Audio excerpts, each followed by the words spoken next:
कैवलधाम की श्री अविचल जी महाराज की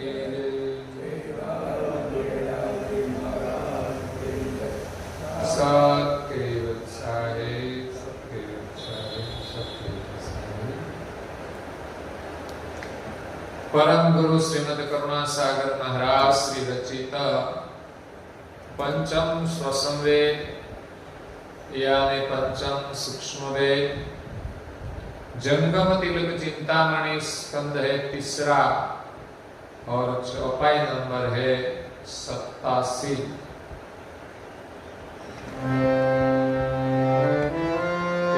प्रणव चाप रसनागर ठाने हे निगम वानयाणी कर्ण वेधाने हे अभिप्राय कहे हो सुनो संतो हे सकल जीव क्या बयानी तंतो।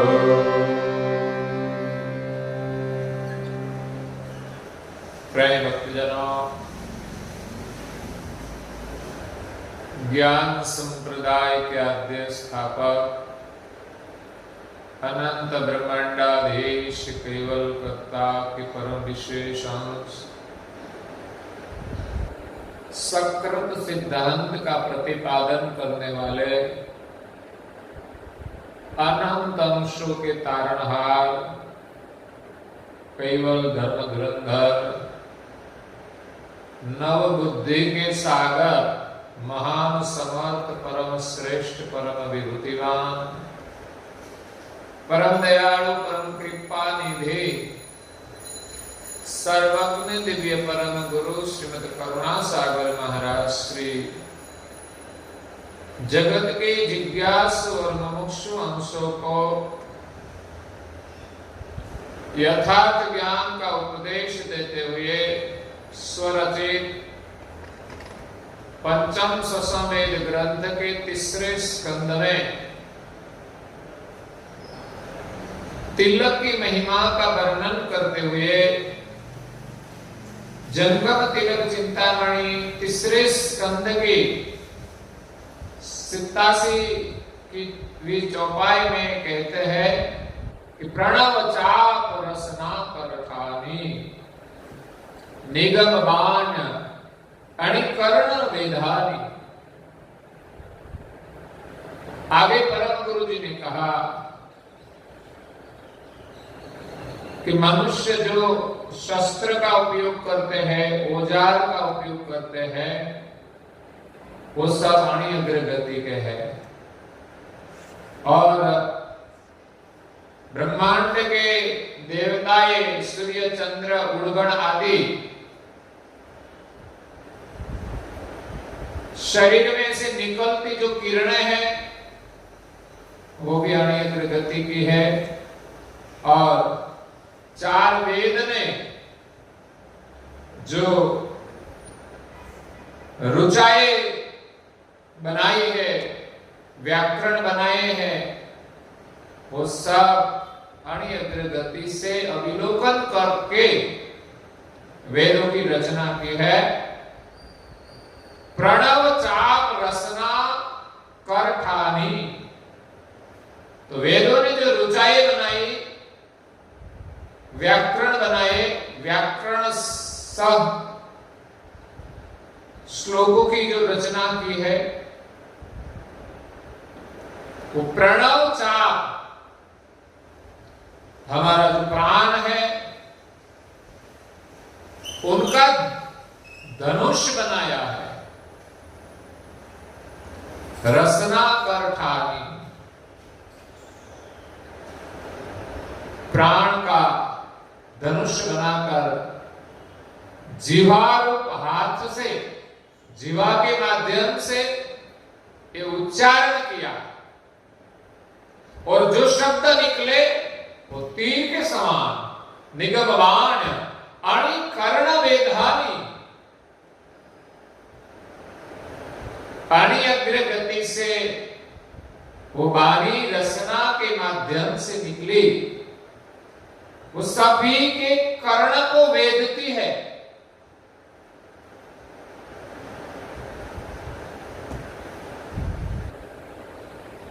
जैसे हम कोई भी वाणी सुने हमारे कर्ण को वेदती है। कोई अच्छा बोले तो भी हमारे कर्ण को वेद कर हमें इस शब्द का स्पर्श होता है। कोई शब्द आनंद देता है तो कोई शब्द हमें कभी शोक भी देता है।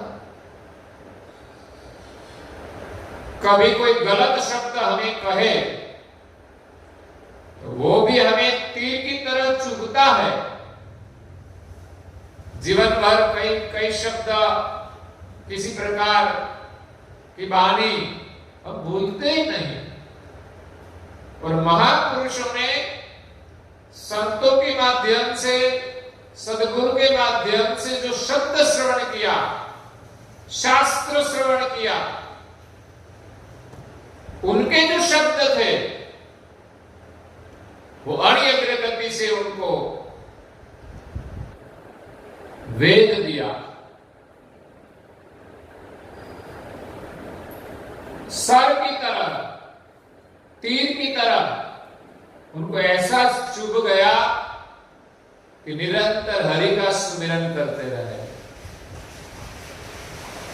तो वाणी का जो शब्द निकलता है वो भी हरियग्र गति से बाहर आता है और कर्ण को छेदता है। यही अभिप्राय कहे हो सुनो संतो, सकल जीव क्यों भये अणि तंतु। सभी प्रकार के जीव यानी अंश, उनके जो शरीर धारण किए हैं वो सब अणियग्र गति से कैसे हुए, उनका अभिप्राय परम गुरु जी कहते हैं कि मैं आप सभी को सुनाता हूं, सुनो संतो। सभी संतों को निवेदन करके परम गुरु जी कहते हैं, और संतों के माध्यम से सज्जनों को भी कहते हैं। अगर संत जो ध्यान से सुनेंगे, उनको ग्रहण करेंगे, तो उनके माध्यम से भक्तों को ये लाभ मिलेगा। संतों की समझ में आएगा तो संत सरलता से औरों को समझाएंगे। ये भी एक परंपरा है। तो आगे परम गुरु जी उनका वर्णन करते हैं। ए निज कैवल से सकल जग भयो, अणियग्र भयांकुर उतपयो। ए अणियंकुर आयो इत धर से, हे अणि करत जावन उत घर से।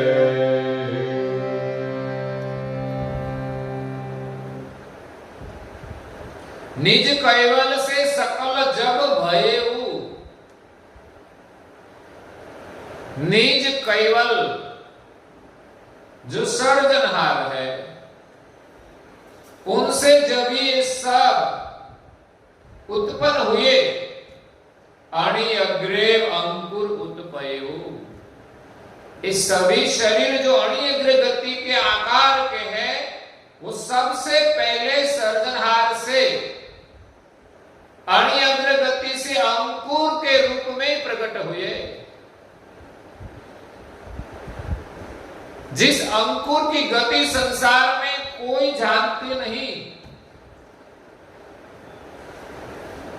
कि अंकुर कैसा है और किसने बनाया है। निरंजन का शरीर भी तो एक अंकुर है। ब्रह्म से वो उत्पन्न लेकिन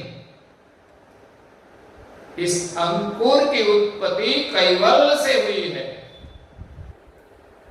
जो ब्रह्म के प्रकाशक है। यही समझ किसी के पास नहीं है। तो सबसे पहले निजकर्ता से सभी प्रकार के शरीर के जो अंकुर है वो अणि अग्र गति से उत्पन्न हुए। अणि अंकुर आये इत दर से, सृष्टि के आद्य से ये सभी अणि अग्र गति के जो अंकुर है वो इस सृष्टि में आए। सर्जनहार को जो रचना करनी थी, तो निज घर से इस सभी अंकुर निरंजन के माध्यम से, प्रकृति के माध्यम से इस सृष्टि में फैले। प्रकृति का जो विस्तार था, इसमें सभी अंकुर आए। अंकुर निरंजन बनाते नहीं है, अंकुर तो सर्जनहार ने बनाया है, लेकिन निरंजन रूप जो अंकुर है, इस अंकुर में सर्जनहार ने सृष्टि के सभी प्रकार के शरीर के अंकुर रख दिए। तो वहां से सृष्टि का विस्तार 3 गुण से आगे बढ़ा, रजो तमो और सत्व। ये तीनों से 84 लाख प्रकार के शरीरों का विस्तार हुआ है। उनकी गति अकल है, जानना बहुत मुश्किल है। तो वो अणि अग्र गति से सभी अंकुर इस सृष्टि में आए। फेरी अणि करत जावत उत घर से, तो इसमें सभी अंश भी कर्ता मालिक से अलग होकर अणि अग्र गति से इस शरीर में आए, और यहां आकर वो अणि अग्र गति जो अपनी जान थी, सर्जनहार की जान थी, वो भूल गए। तो अणि अग्र गति का विसर्जन हुआ। फेरी अणि करत जावत उत घर से, जिस घर से सभी शरीर में रहने वाले अंश रूप अंकुर इस विश्व में आए, तब अणि अग्र गति से आए थे। यहां आकर वो जान रूप गति भूल गए, तो अब वो निज घर नहीं जा सकते। ये अणि अग्र गति का महत्व है।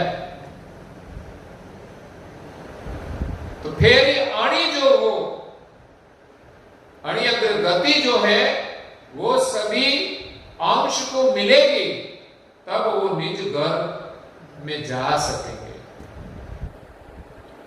और आगे परम गुरु जी कहते हैं, हे विश्व सकल तन सर्वयणि आशे,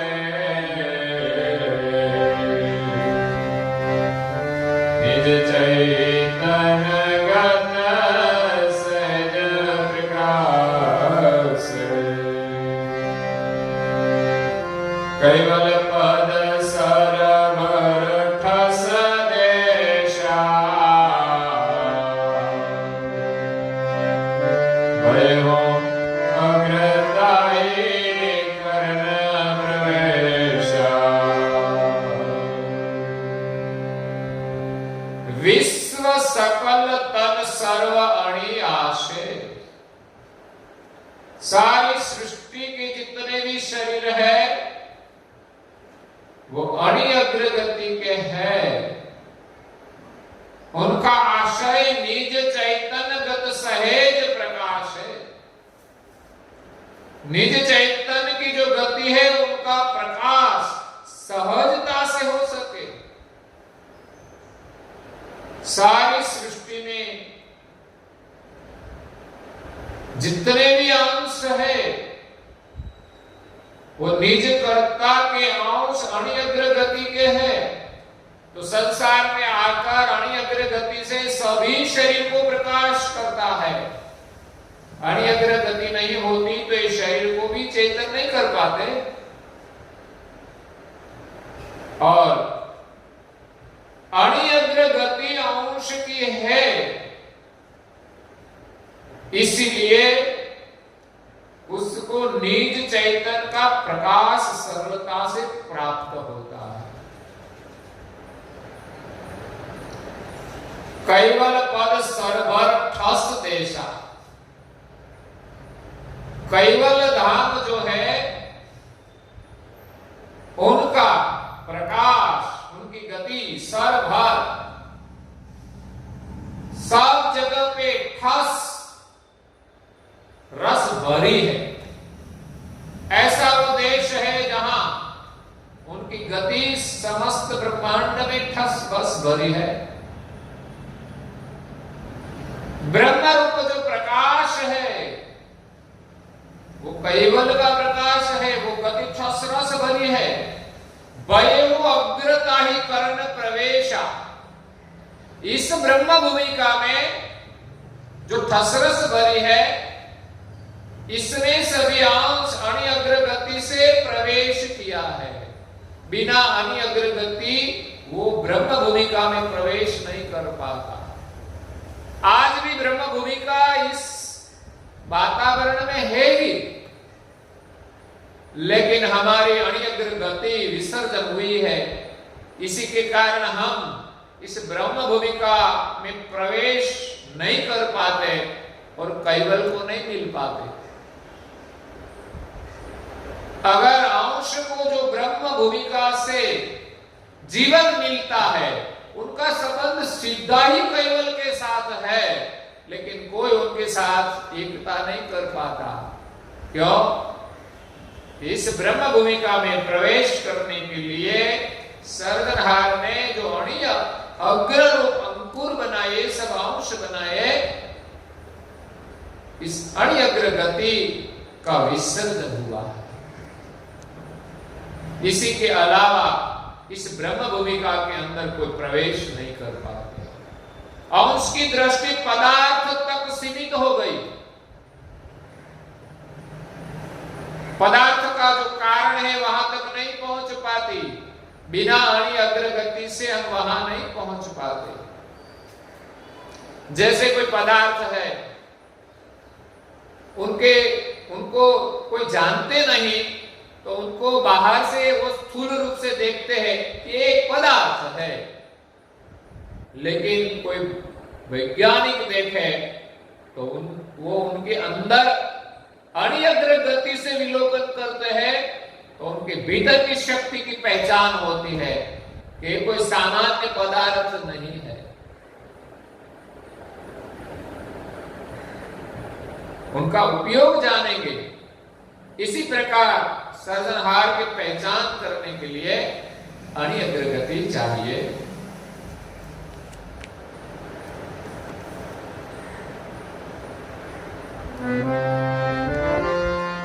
जो नरपत द्वारे ही सर्व दीना, जोड़ही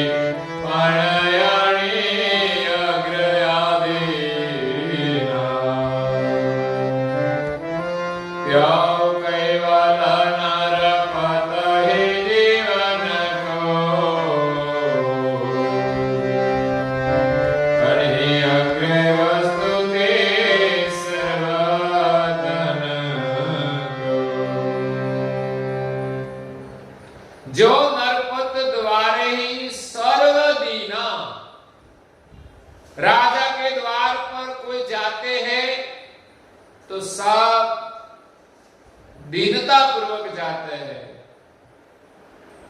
वहां उग्र बन के नहीं जाया जाता। कोई भी जाए राजा के पास तो वो विनम्रता से जाते हैं। जोड़ी बाण अणिअग्र आदीना, हाथ जोड़कर व्यवहार किया जाता है। राजा राज सिंहासन पर बैठे होते और सभा में कई मंत्रीगण भी होते हैं, कई और लोग भी बैठे हैं। कोई भी बात करते हैं राजा के साथ तो सबसे पहले प्रणाम करके बात की शुरुआत करते हैं। अगर तो वाणी बोलते हैं तो इसमें भी एक नमन का भाव होता है। तो हाथ जोड़कर आधीन होकर राजा के पास जाते हैं और व्यवहार किया जाता है। क्यों? कैवल नरपता ही जीवन को, सभी जीवों के राजा कैवल है, सर्जनहार है। अणि अग्रे वस्तुति सर्वतन को, तो सभी अंशों को अपने शरीर से, शरीर के माध्यम से हाथ जोड़कर विनम्रता से स्तुति करनी चाहिए।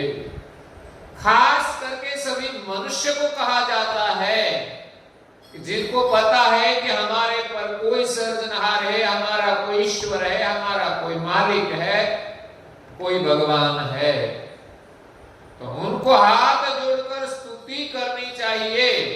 एक आदर है, उनसे राजा प्रसन्न होते हैं और आदर पूर्वक व्यवहार करने का भी एक आनंद होता है, सुख मिलता है। घर में भी ऐसा होता है।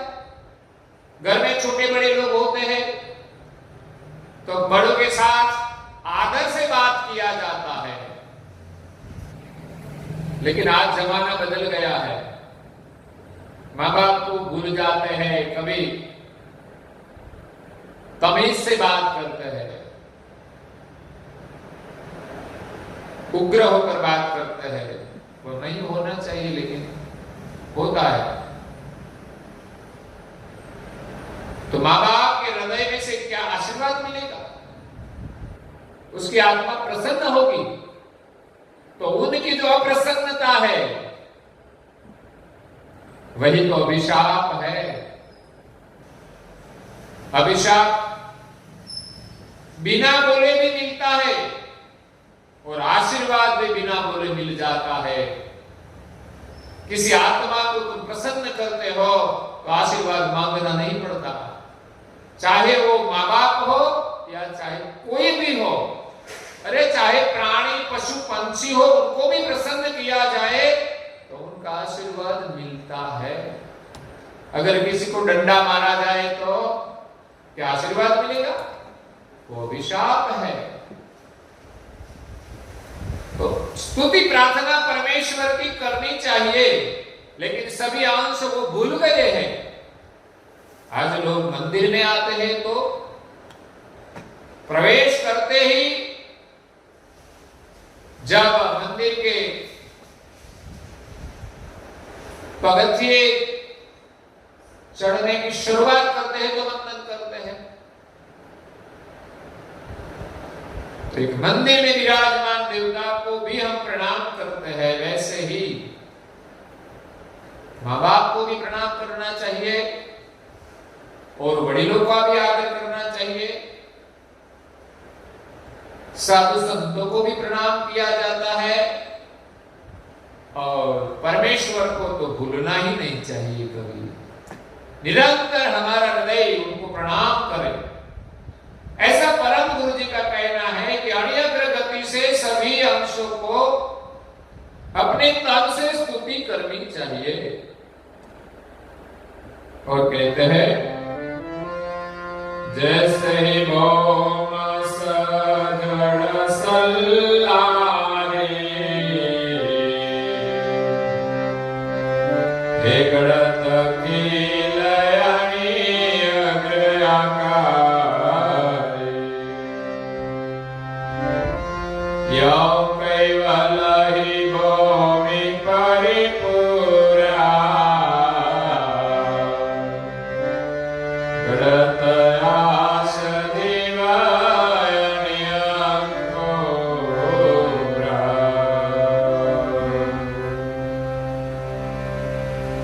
जैसे ही भोग सजड़ सल्लारी, जैसे सल्लारी मतलब सल्लाट, जो पत्थर तोड़ने का काम करते हैं, पत्थर की गड़ाई करते हैं, वो सलाट, सज्जड़, भूम सज्जड़, जो पत्थर रूप भूमि सज्जड़ होती है, मजबूत होती है, उसमें अपने हाथ में जो किला होता है वो ठोकते हैं, वो अणि अग्र गति के होते हैं। गणत खील अणि अग्र आकारी।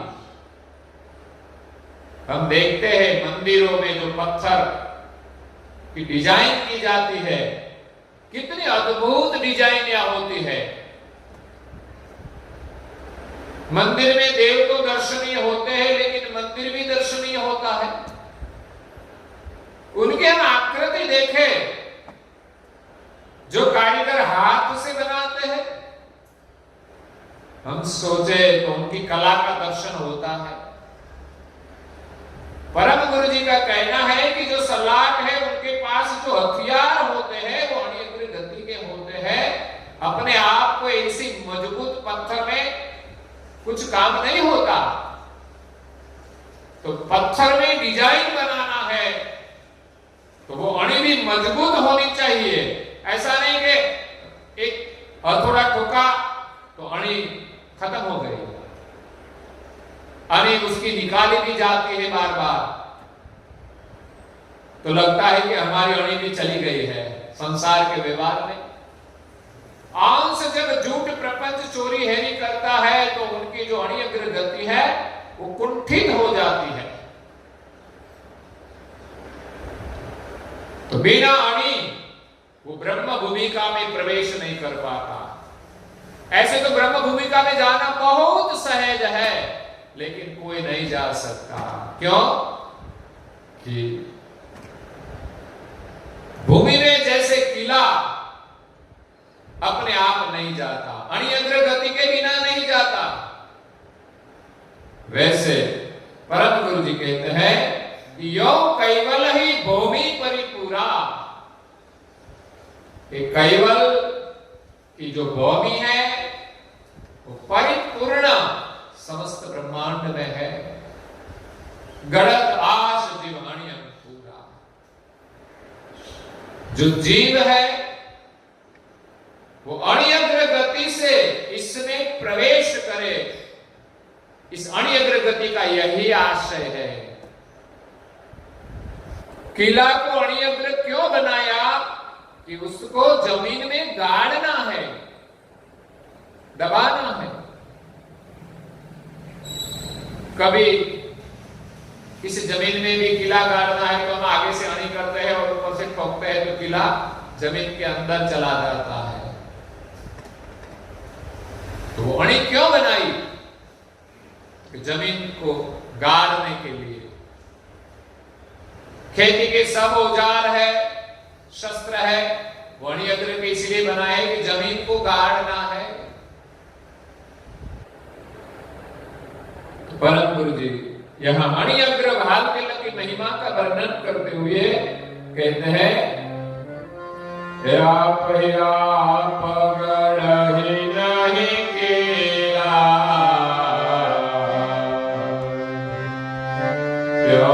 जीव मोक्ष लतन अकेला। गाड़े किल पुरुष जमी गढ़हि, यो सतगुरु से कैवल जीव बढ़हि। आप ही आप गढ़त गढ़ही नहीं किला। किला अपने आप जमीन में प्रवेश नहीं करता, अणि अग्र भी होना चाहिए, और अणि अग्र होते हुए भी अपने आप नहीं प्रवेश कर पाता। क्यों? जीव मोक्ष ही लहतन एक किला। अंश रूप किला अपने आप मोक्ष नहीं पा सकता, वो ब्रह्म भूमिका में प्रवेश नहीं कर पाता। एक तो अणि होनी चाहिए, दूसरा कोई अंदर प्रवेश कराने वाला भी चाहिए। गाड़े हूं कील पुरुष जमी गढ़ी, अगर कोई पुरुष जमीन में किला गाड़े, वैसे ही सदगुरु से ये जीव रूप किला कैवल के साथ एक मेक हो जाता है। किला जैसे जमीन में प्रवेश करता है, एक मेक हो जाता है, वैसे सदगुरु की कृपा से ये अंश रूप किला कैवल के भूमि में प्रवेश करके एक मेक हो जाता है। तो ये अण्यग्र गति का एक महत्व है। परम गुरु जी यहां सदगुरु की महिमा का वर्णन करते हैं। अब भारतीय की महिमा के साथ ये सदगुरु का महत्व है, तो उसका वर्णन आगे करते हैं, वो कल सुनेंगे। और आज के प्रवचन को यहाँ विराम देते हैं। श्रीमद् करुणा सागर